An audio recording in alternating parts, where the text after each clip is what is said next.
Hello everyone, welcome to Unacademy. मेरा नाम है मंजरी सिंह और मैं आप लोगों के साथ आज डिस्कस करने वाली हूँ last minute tricks to crack CUET PG LLM. आप सबको पता होगा कि सीयूईटी पीजी एलएलएम का एग्जाम बहुत जल्द होने वाला है, लगभग जिसमें 12 दिन बचे हुए हैं। अगर मैं बात करूं डेट की, तो वो आपका 5 जून से 12 जून के बीच में होने वाला है। Let me right this here. 5 जून से 12 जून के बीच में क्यों हो रहा है? क्योंकि सीयूईटी काफी कोर्सेज के लिए होता है। तो आपका एलएलएम का जो पेपर है वो सम वॉट 5 से 12 के बीच में ही लाई करेगा, जिसकी डेट आपको कंफर्म हो जाएगी once you get the admit card. ठीक है। अगर हम बात करें कुछ चीजों की जो आपको पता होनी चाहिए अगर आप इस एग्जाम में अपियर हो रहे हैं, तो ये एग्जाम आपका कंप्यूटर बेस्ड होता है, यानी कि ऑनलाइन होता है। ये पेपर एनटीए द्वारा कराया जाता है। इसमें 100 क्वेश्चंस होते हैं जिनका नेचर इज ऑब्जेक्टिव टाइप। पर क्वेश्चन आपका 4 मार्क्स का होता है, यानी कि ओवरऑल पेपर का जो मार्क्स है that is of 400 marks. 400 marks काफी वेटेज होता है उसका, जिसमें अगर हम जैसे कि बात कर रहे हैं कि आपका एक क्वेश्चन हुआ 4 मार्क्स का। ठीक है। तो यानी कि क्या यहाँ पे नेगेटिव मार्किंग है? Yes, there is a negative marking in this paper, जिसमें कि आपका -1 नेगेटिव मार्किंग है। दैट मीन्स कि अगर आप करेक्ट आंसर करते हो तो आपको 4 मार्क्स मिलेगा, लेकिन अगर आप गलत करते हो तो 4 मार्क्स तो आपका जाएगा ही जाएगा। अपार्ट फ्रॉम दैट आपका +-1 हो जाएगा। ठीक है। यानी कि आपने जो सही क्वेश्चन करने पर 4 मार्क्स गेन किया था, अब उसमें से -1 होके वो आपका 3 मार्क्स रह जाता है। तो आपको इस बात पर भी ध्यान देना पड़ेगा। अगर टाइम लिमिट की बात करें तो ये पेपर आपका 2 आवर्स का है, दैट मीन्स 120 मिनट्स। 100 क्वेश्चंस के लिए आपको 120 मिनट्स मिल रहे हैं, दैट मीन्स पर क्वेश्चन आपको 1 मिनट से ज़्यादा का टाइम मिल रहा है। ये आप अपने अकॉर्डिंग मैनेज कर सकते हैं। आपका जो भी एरिया, कुछ एरियाज को क्योंकि ऑब्वियसली बहुत ज़्यादा टाइम चाहिए होता है, कुछ को कम टाइम चाहिए होता है, तो अकॉर्डिंगली आप मैनेज कर लेना। इंग्लिश हिंदी दोनों में आपको ये पेपर देखने को मिलेगा, इसका मतलब यहाँ पे कोई लैंग्वेज बैरियर नहीं है। नेक्स्ट बात करते हैं मोस्ट इंपॉर्टेंट थिंग पे, that is the syllabus of the paper. Syllabus of the paper आपका बहुत वाइड है, आपने देखा ही होगा क्योंकि आपने इसकी प्रिपरेशन करी है। पार्ट ए और पार्ट बी दोनों में ही दो पोर्शन में आपका ये एग्जाम डिवाइडेड है। 100 क्वेश्चन है, क्वेश्चन का नंबर देखा जाए तो बहुत कम है, बट दो पार्ट्स में आपका ये पेपर डिवाइड किया गया है। पार्ट ए आपका 25 क्वेश्चन से डील करता है, जिसमें आपका लैंग्वेज कॉम्प्रिहेंशन आ जाता है, वर्बल एबिलिटी जिसे हम कहते हैं। अगर आपने इससे पहले कुछ एंट्रेंस के एग्जाम दिए होंगे 12th के बाद, या फिर आपने एलएलबी के बाद अगर आप और भी कुछ एग्जाम में अपियर हो रहे होंगे, बैंक वगैरह का एग्जाम दिया होगा, तो आप इससे बहुत अच्छे से फेमिलियर होंगे। लैंग्वेज कॉम्प्रिहेंशन में आपको पैसेज आ जाता है, जिसपे पैसेज बेस्ड क्वेश्चंस होते हैं, एक आध वोकैबलरी वाले वर्ड होते हैं, आपको उसका मीनिंग फाइंड आउट करना होता है, इस तरीके के सवाल पूछे जाते हैं। वर्बल एबिलिटी की बात करें तो कुछ ग्रामर वाले पोर्शन होता है इसमें जो कवर होता है, दैट मीन्स आपसे एरर फाइंड आउट करने को कहा जा सकता है, पंचुएशन वाले क्वेश्चंस हो सकते हैं, रीऑर्डरिंग ऑफ सेंटेंसेस आपसे पूछा जा सकता है, ये सब आप देख सकते हैं। नेक्स्ट जो बात करता है वो है जनरल अवेयरनेस। जनरल अवेयरनेस आपका दो पोर्शन कवर करता है। एक आपका होता है जीके, जनरल नॉलेज की बात हम जहां करते हैं, जिसमें आपका स्टैटिक वाला पोर्शन आता है, that means history, geography, economics, science, ये वाला पूरा पोर्शन जो कि फैक्चुअल बेस्ड है। दूसरा आपका यहाँ पे करंट अफेयर्स आ जाता है। ठीक है। तो आपको जनरल अवेयरनेस में दोनों चीजें कवर करनी होंगी, GK plus current affairs. Mathematics यानी क्वांटिटेटिव एबिलिटी की बात करें तो आपको मालूम है कि 10th तक की जो मैथ्स हमने पढ़ रखी है उससे बेस, मतलब उसी पे बेस्ड आपके क्वेश्चंस होते हैं। लेवल थोड़ा कम ज़्यादा हो सकता है, लेकिन आपके वही क्वेश्चंस होंगे। एनालिटिकल स्किल्स की बात करें तो समवॉट ये आपका बात करता है लॉजिकल रीजनिंग की। यहाँ पर आपको मालूम है लॉजिकल रीजनिंग में आपसे number series, alphabet series, blood relations, syllogisms जैसे क्वेश्चंस पूछे जाते हैं। अगेन मैं कहूँगी अगर आपने एंट्रेंस दिए हैं काफ़ी पेपर के तो आपको ये सब आता भी होगा, हो सकता है कि आपको इतनी मेहनत इस पर ना करनी पड़ी हो।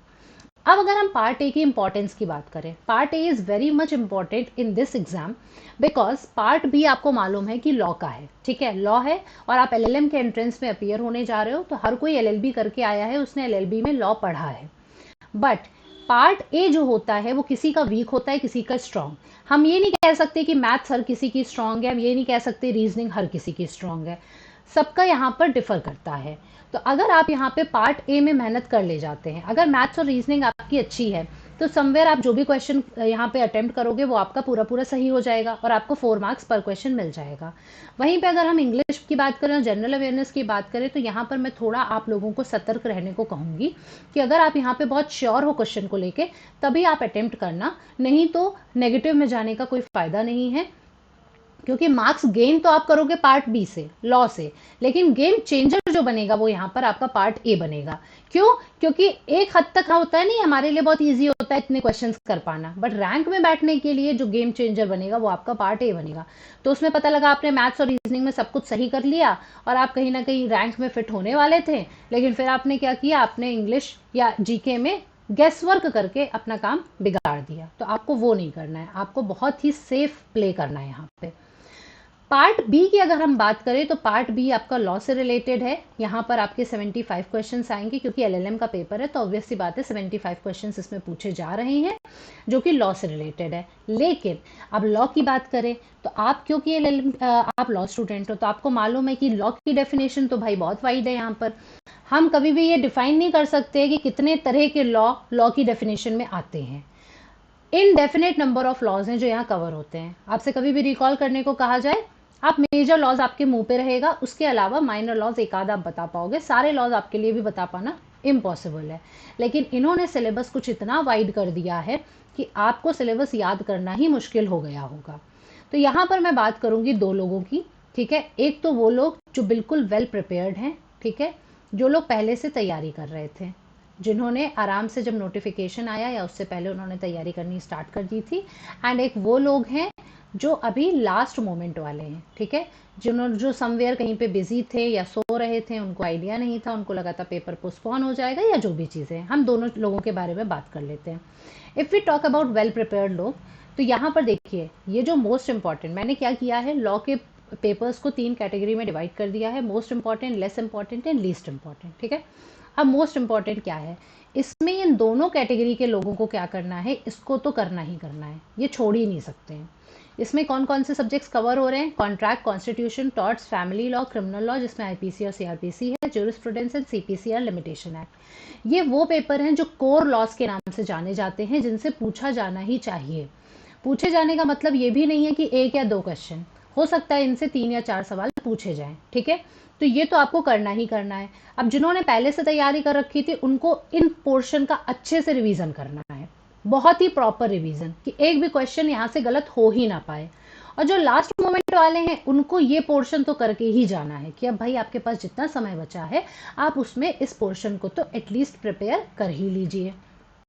नेक्स्ट अगर मैं लेस इंपॉर्टेंट पर आऊँ तो लेस इंपॉर्टेंट में भी कुछ हो सकते हैं जो आपको लग रहा हो कि हाँ भाई ये तो बहुत इंपॉर्टेंट है, नो डाउट हो सकता है, बट समवेयर मैं थोड़ा बहुत क्लैट वगैरह के अगर पर्सपेक्टिव को लेके चलूँ, जैसे आप यहाँ पे एविडेंस का पेपर देख पा रहे होंगे, तो एविडेंस का बहुत इंपॉर्टेंट रोल है हमारे एग्जाम्स में, स्पेशली जुडिशरी वगैरह की बात करें। बट यहाँ पे एविडेंस आपका क्लैट के एग्जाम में भी क्या था, पिछली बार एक क्वेश्चन पूछा गया, ठीक है, हो सकता है ना भी पूछा जाए। तो उसी तरीके से एलएलएम में ज़्यादातर होता भी है, एलएलएम एंट्रेंस में प्रोसीजरल लॉस कम पूछे जाते हैं, तो यहाँ पर थोड़ा सा कम इंपॉर्टेंट ये पेपर आपके लिए हो जाता है। लेकिन आपको कंपनी लॉ पे फोकस करना है, आपको एडमिनिस्ट्रेटिव लेबर लॉस पे फोकस करना है, पीआईएल पे आपको फोकस करना है और एनवायरमेंट लॉ पे, आईपीआर भी। तो ये तो आपको इतना तो पढ़ना ही पड़ेगा, ठीक है। अब यहाँ पर आती है बात अगेन दो लोगों की जो वेल प्रिपेयर्ड थे, उन्होंने पढ़ा ही होगा तो उनको रिवाइज करना है। लेकिन जो लोग अभी वेल प्रिपेयर्ड नहीं है तो वो यहाँ पर उन सब्जेक्ट्स को सिर्फ और सिर्फ उठाएंगे, they just need to find out only 5 to 6, ठीक है। वो खाली कुछ इसमें से इंपॉर्टेंट 5 to 6 वो पेपर उठा लें जो उनका स्ट्रॉन्ग एरिया है, जिससे कि हो सकता है उनको पहले से कुछ प्रिपेयर्ड हो, उनको याद हो, तो उनके लिए यहाँ पर ब्रशअप करना अपने नॉलेज को ज़्यादा फ्रूटफुल होगा। रैदर वो कोई नया सब्जेक्ट उठा ले, फॉर एग्जाम्पल किसी ने आईपीआर पढ़ा ही नहीं है कभी, अब वो आईपीआर भी आपको मालूम है कि बहुत सारी चीज़ें कवर करता है, ठीक है, कॉपीराइट एक्ट आपके पास होता है, ट्रेडमार्क होता है, आपके पास पेटेंट होता है। भाई अब इतना टाइम हमारे पास नहीं है कि हम ये सारे एक्ट पढ़ सकें, तो आपको वो नई चीज़ तो छूनी ही नहीं है। नई चीज़ छू के हमको क्या करना है, अपने लिए और परेशानियां नहीं बढ़ानी है, क्योंकि इस पेपर में है नेगेटिव मार्किंग। अगर हमने कुछ नया पढ़ा तो हम उसको याद नहीं रख पाएंगे, वो ना लॉन्ग टाइम तक हमें याद नहीं रहने वाला है। तो समवेयर हम क्या करेंगे, किसी और ऑप्शन के साथ कंफ्यूजन क्रिएट करके अपने लिए नुकसान करेंगे। नेक्स्ट अगर मैं बात करूँ लीस्ट इंपॉर्टेंट में काफ़ी लॉज इन्होंने ऐड करें। लीस्ट इंपॉर्टेंट मैं मेरी तरफ से कैटेगरी ये कर रही हूँ, उन्होंने नहीं किया है, बट मुझे जो लगता है कि ये कुछ ऐसे लॉज है जिससे शायद एक सवाल या फिर हो सकता है 0 सवाल पूछा जाए।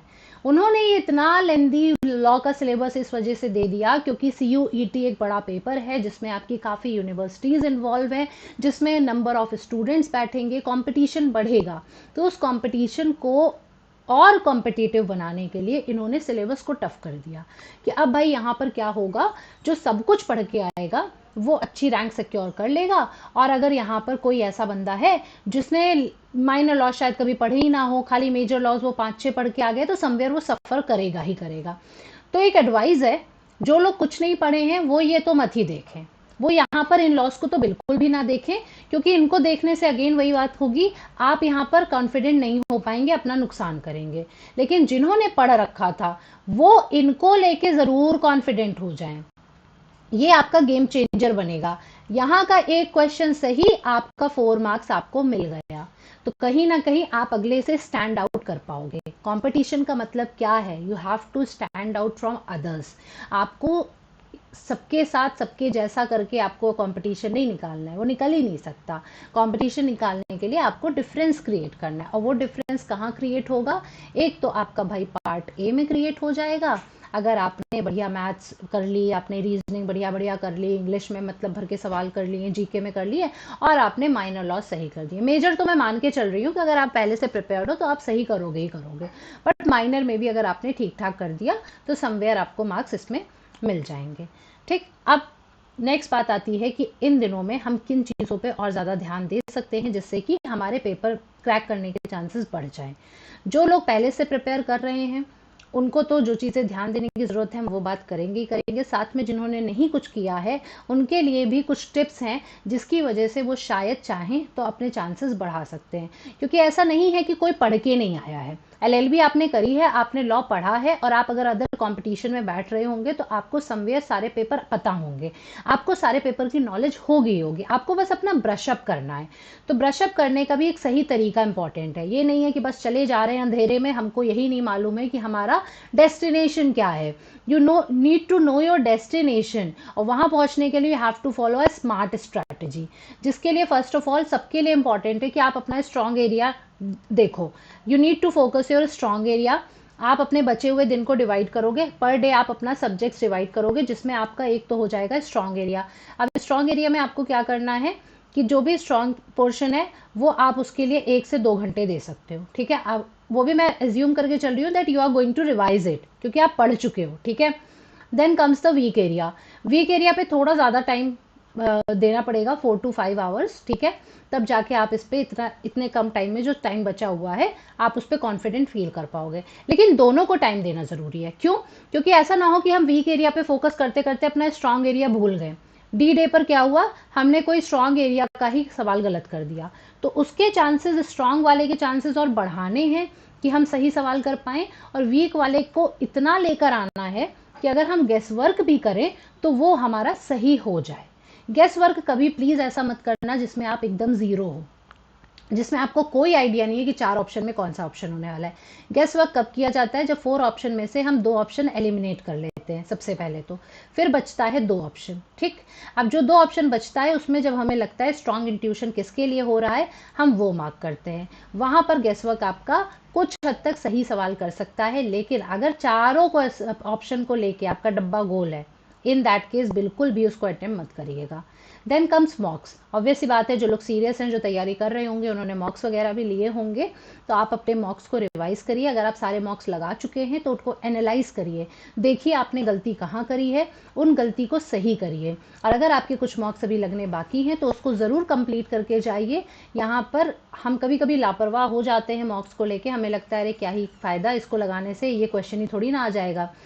मेन चीज़ इंपॉर्टेंट होती है आपके अप्रोच की, क्योंकि हम जब लगाते हैं मॉक तो हमें पता चलता है हम कितना परसेंटेज सही कर रहे हैं, हम कितना परसेंटेज गलत कर रहे हैं, फिर उसको एनालाइज करना इंपॉर्टेंट है। ऐसा नहीं हुआ कि हमने मॉक सॉल्व करके किनारे रख दिया।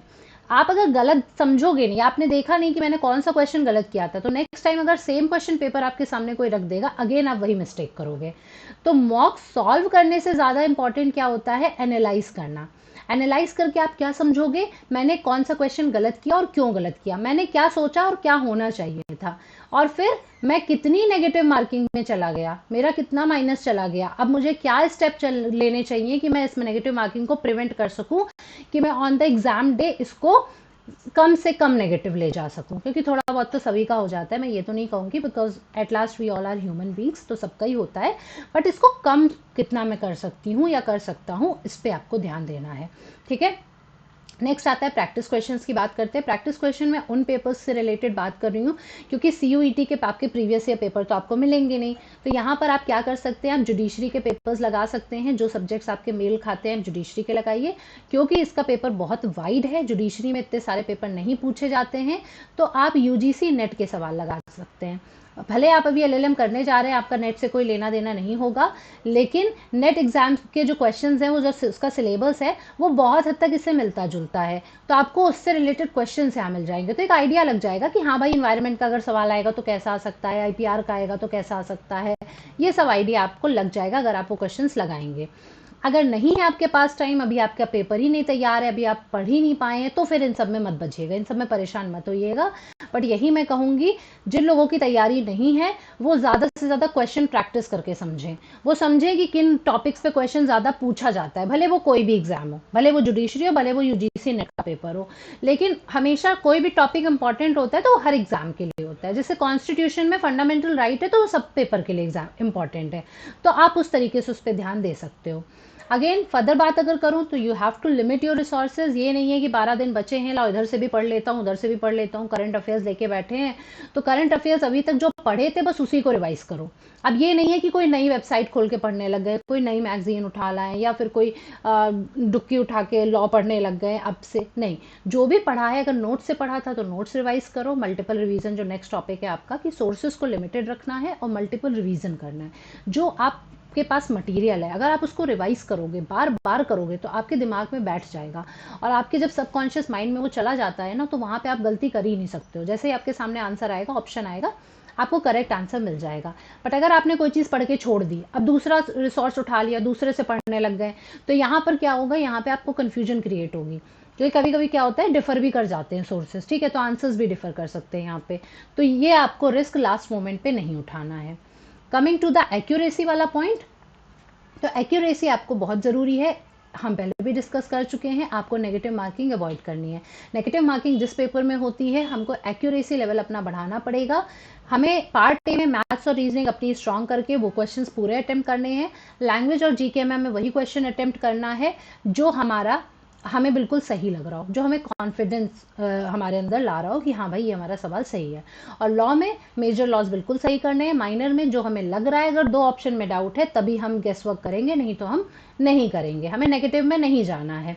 मैटर यहाँ पे ये नहीं करता कि आप कितने क्वेश्चंस अटेम्प्ट कर रहे हो, मैटर यहाँ पे करता है कि कितने क्वेश्चन सही अटेम्प्ट कर रहे हो, तो आपको ये फोकस करना है। And the last one is आपको सेल्फ मोटिवेट रहना है। सेल्फ मोटिवेट रहना इसलिए ज़रूरी है क्योंकि कम टाइम हो ज़्यादा टाइम हो इससे फ़र्क नहीं पड़ता है। कई बार होता है कि हम पहले किसी रीजंस की वजह से नहीं पढ़ पाते हैं, लास्ट मोमेंट पे हमको लगता है यार हमें तो ये पेपर में बैठना है, हमारे लिए बहुत ज़रूरी है और अब हमें पढ़ना है, लेकिन हमारे पास टाइम कम है। ऐसा नहीं होता, किसी के लिए भी टाइम ज़्यादा और कम नहीं होता है। आप चाहें तो कम टाइम में भी पढ़ के ये पेपर क्लियर कर सकते हैं अगर आपकी पहले से प्रिपरेशन है। अगर आप कई कॉम्पिटिटिव एग्जाम्स में बैठे हैं तो समवेयर आपको सिर्फ अपनी नॉलेज को ब्रश अप करना है और एक स्मार्ट स्ट्रेटेजी के साथ पेपर में अपीयर होने जाना है। बचा हुआ टाइम जो है आप उसको पूरी तरह से यूटिलाइज करिए, अब उसमें आप कॉम्प्रोमाइज मत करिए। अगर आप उसमें कॉम्प्रोमाइज करेंगे तो समवेयर फिर आप कहीं ना कहीं गलती खुद कर रहे हैं, आप खुद ही को सिलेक्शन ना करने के लिए प्रेरित कर रहे हैं। तो यहाँ पर सेल्फ मोटिवेटेड होना ज़रूरी है। आपको कोई कहेगा नहीं, आपको कोई बताएगा नहीं, क्योंकि आप पीजी के लिए एंट्रेंस देने जा रहे हैं, आप किसी के कहने पे नहीं पढ़ेंगे, आपको खुद से पढ़ना इंपॉर्टेंट है, तभी जाके आप अपना गोल अचीव कर पाएंगे। So this was all about कि यहाँ पर जो लोग वेल प्रिपेयर्ड है पहले से वो कैसे कर सकते हैं, प्लस जिनके पास कम टाइम है।